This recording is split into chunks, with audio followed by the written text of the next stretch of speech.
Why you can't stop thinking about that person. Ancient Buddhist wisdom for a modern heart. Have you ever found yourself haunted by someone's presence, even long after they're gone from your life? Maybe it's an ex you broke up with years ago, but they still show up in your dreams. Maybe it's a coworker whose words replay in your mind every night. Or maybe it's someone who hurts you deeply. And no matter how far away they are, their image appears at the most unexpected moments. You've tried to move on. You've tried logic. You've tried distractions, new people, even therapy, but still, they live in your head, rent-free. So what's really going on here? Today we turn to Zen Buddhism, not as dogma, but as timeless wisdom that speaks powerfully to our modern inner struggles. These ancient teachings may hold the key to understanding why someone has taken up permanent residence in your mind, and more importantly, how to let go. Let's explore the 7 most powerful reasons why that person won't leave your thoughts and what you can do about it. 1. What feels like love may actually be attachment. Let's start with the most common and deceptive reason: attachment disguised as love. You may think you keep thinking about them because you love them deeply, or because they were the one that got away. But in Zen, there's a crucial distinction. True love brings peace. Attachment brings turmoil. If thinking about them leaves you anxious, jealous, obsessive, or insecure, chances are this isn't pure love. It's a form of attachment. We often tie our identity, our self-worth, even our future happiness to another person's approval or presence. When they're gone or out of reach, we feel unanchored, incomplete. Zen masters say attachment is like holding a burning coal with the intention of throwing it at someone else. You are the one who gets burned. So if their presence in your mind feels more like pain than warmth, you're not in love. You're entangled in attachment. The path forward? Practice loving kindness, a love that wishes them well without needing to possess. That's how real freedom begins. Karma that's not finished with you yet. In Buddhist philosophy, karma isn't punishment. It's unfinished emotional business. When someone won't leave your thoughts, it could be because the emotional story between you two isn't complete. Maybe they hurt you and you never fully acknowledge the pain. Maybe you hurt them and guilt lingers just under the surface. Or maybe they represented a life lesson you're still trying to grasp. This karmic tension pulls your mind back toward them like a magnet. It keeps knocking until you pay attention. Zen teaches, those who remain in our minds are often our greatest teachers, though not always the ones we wanted. If someone still lives in your head, ask yourself, what lesson am I avoiding? What emotion is still unprocessed? What part of myself is waiting to be understood? 3. They mirror the part of you you've rejected. Zen, like Jungian psychology, talks about the shadow self. These are the parts of you that you don't fully accept or acknowledge. When someone occupies your thoughts relentlessly, it could be because they represent a part of you that's disowned. Are you drawn to their confidence? Maybe you've suppressed your own. Do their flaws infuriate you? Maybe you carry similar traits and can't admit it. Your mind is using them like a mirror, and the reflection is asking to be integrated, not rejected. Buddha taught, other people are our mirrors. What we hate or admire in them often reflects what's hidden inside ourselves. Next time they appear in your mind, don't ask, why can't I forget them? Ask, what are they showing me about myself?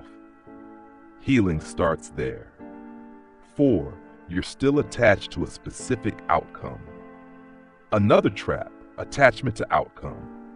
Your mind may be stuck on one version of the story, a reconciliation, a revenge, an apology, a fairy tale ending. You keep replaying conversations, imagining scenarios where things turn out the way you want.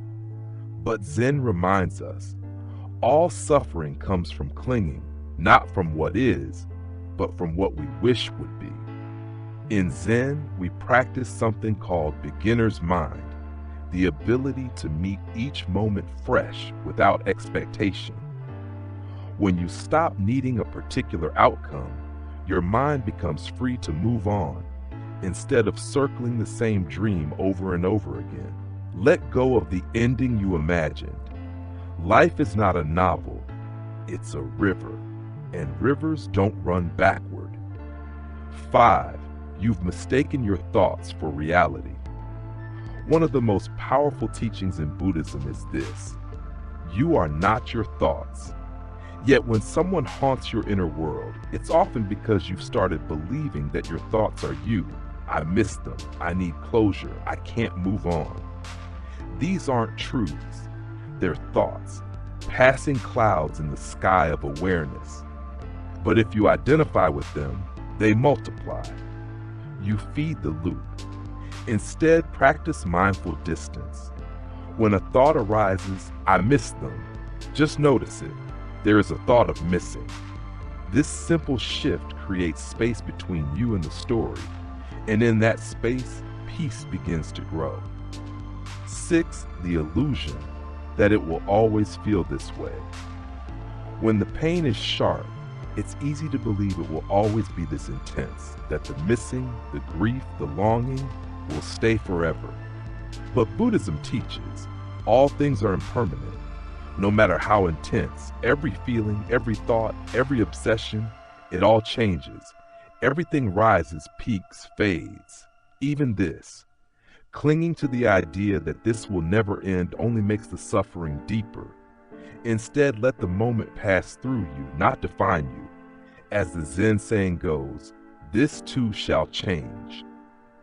Not as a cliche, but as a fundamental truth of life. 7. A soul contract left unfinished.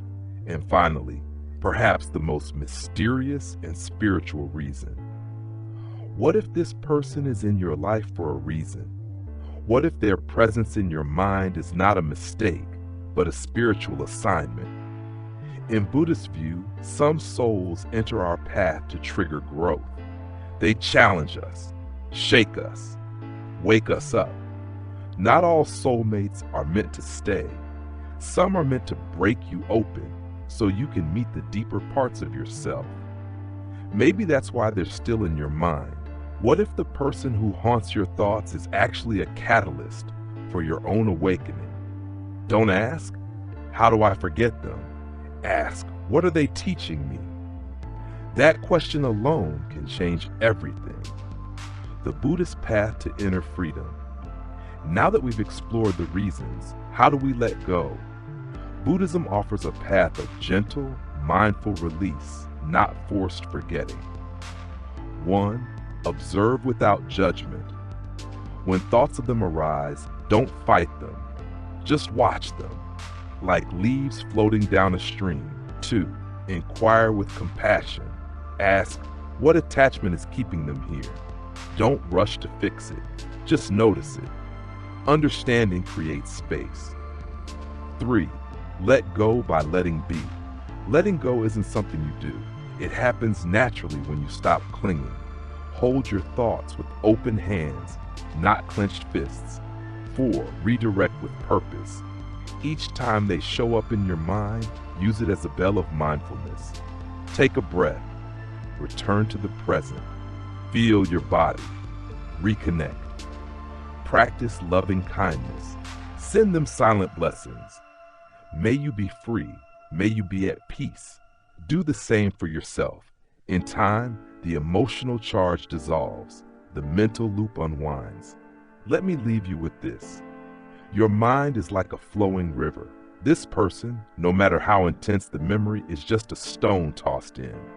At first, the water splashes, churns, distorts, but over time, the river keeps flowing.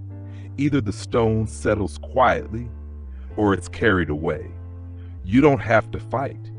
You don't have to forget. You only have to flow. And in that gentle surrender, you will remember something deeper. You were always whole, even before they came, especially after they left. If this touched something in you, consider subscribing to Waking Wisdom Mo. We're here to walk beside you through the silent battles and toward peace. Thank you for listening.